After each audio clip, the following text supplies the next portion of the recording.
You somehow have found yourself in magical Ponyland.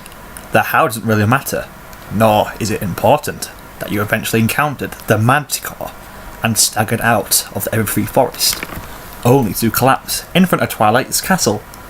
TM. Typical story, to be honest, at least until it goes off the rails. Twilight isn't home, but Glim is.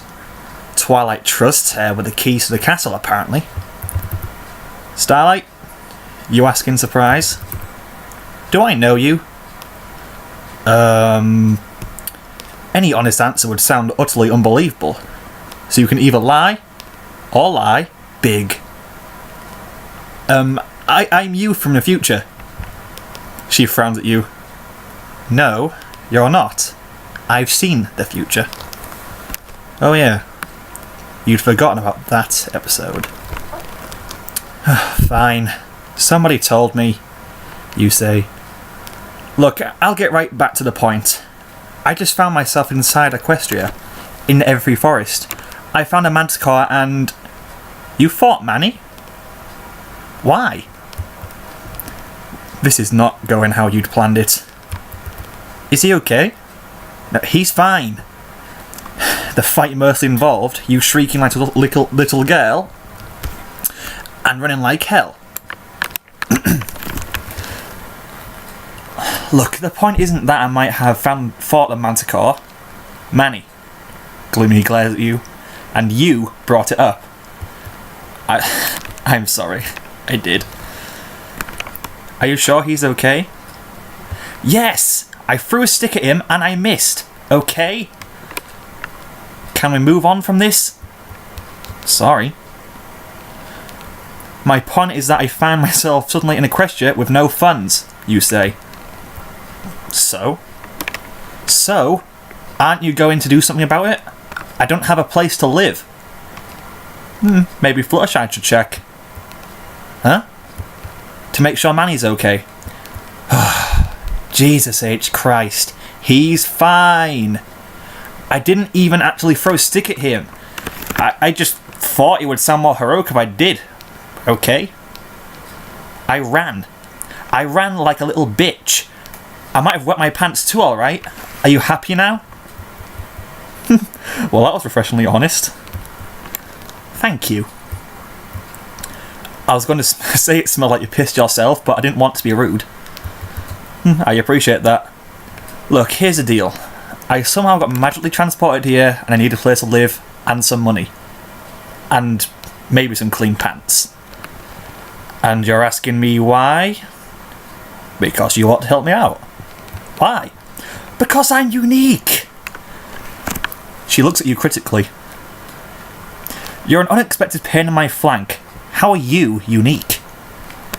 You hold up your hands like you would have revealed a rabbit from empty top hat if you had either. So? Hands! Starlight rolls her eyes.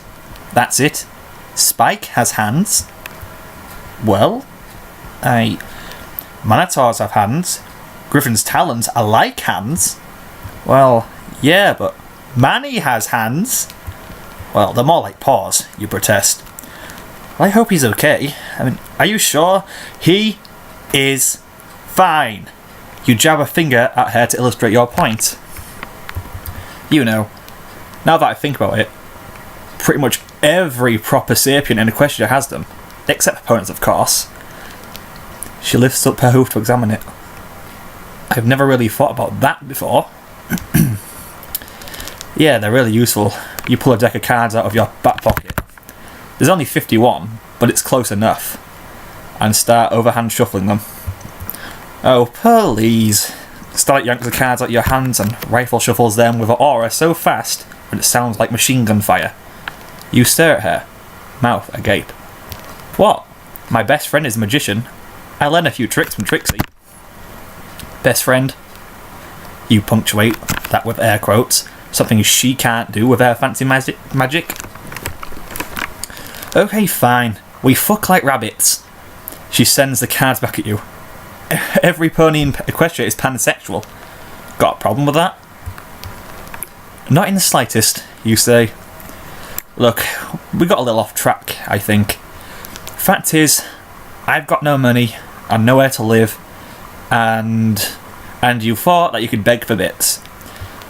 Look, hon, there are at least 150 different sapient species in Equestria, some of them way more unique than you. There are the 3 little tribes: bat ponies, zebras, mules, donkeys, hippogriffs, griffins, dragons. Well, yeah, but river serpents, buffalo, sea ponies, yaks, mare ponies, breezies. Okay, I get the point. Lunar moths, giant eagles, whatever the hell Kappa is, Maddie the Manticore, and, well, I could go on.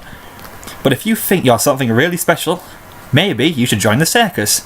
Every good circus has a freak show, of course. And of course you'd know about the freak show, you retort. Trixie used to be a sword swallower. Starlight shudders and gets a dreamy look on her face. Oh my. Can you get your mind out of the gutter for a moment and at least give me some bits for a beer, if you're not going to give me a place to live? Fine. Starlight pulls some bits out of who knows where and tosses them at you. Now go away.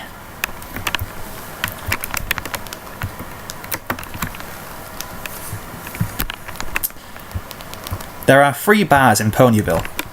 The Pegasus bar is out, because you can't fly, but leaves 2.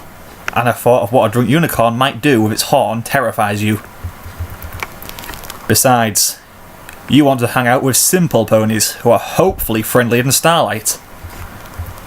Before too long, you've spent all your bits. But it doesn't really matter. Berry Punch needs another drinking buddy, since her first 2 are already under the table. She's paying, so of course you join her. Their ponies, at least, are interested in your story. And you wind up telling it more than once, as new ponies come into the bar or come over to your table. Each telling is more creative and fictional than the last one. Although, to be on the safe side, you leave out all mention of Manny the Manticore. You take a big gulp of your beer and continue with retelling number 4 when the feeling hits you like a freight train. Pony beer is powerful stuff. Even if you'd known where the bathroom was, you wouldn't have made it in time, but you do have a fraction of a second to aim.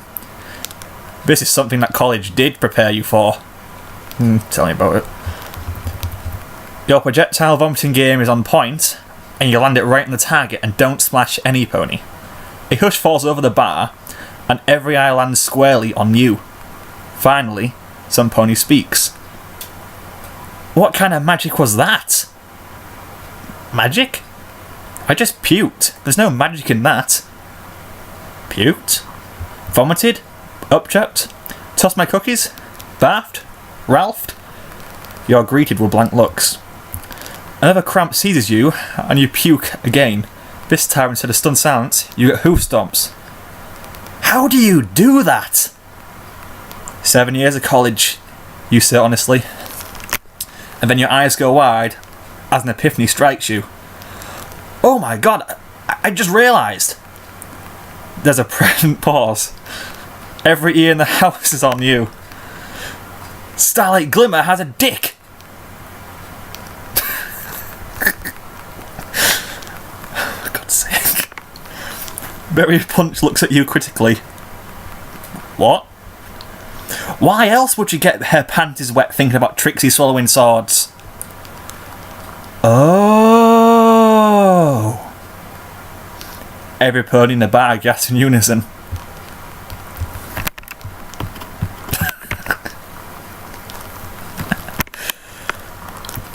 Great, I'm liking this already. 6 months later, you're a regular on the freak show circuit. It's actually pretty chill.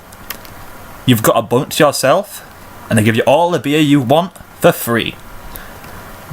Ponies toss bitcoins up on stage and sometimes flash you, and all you've got to do is puke on command.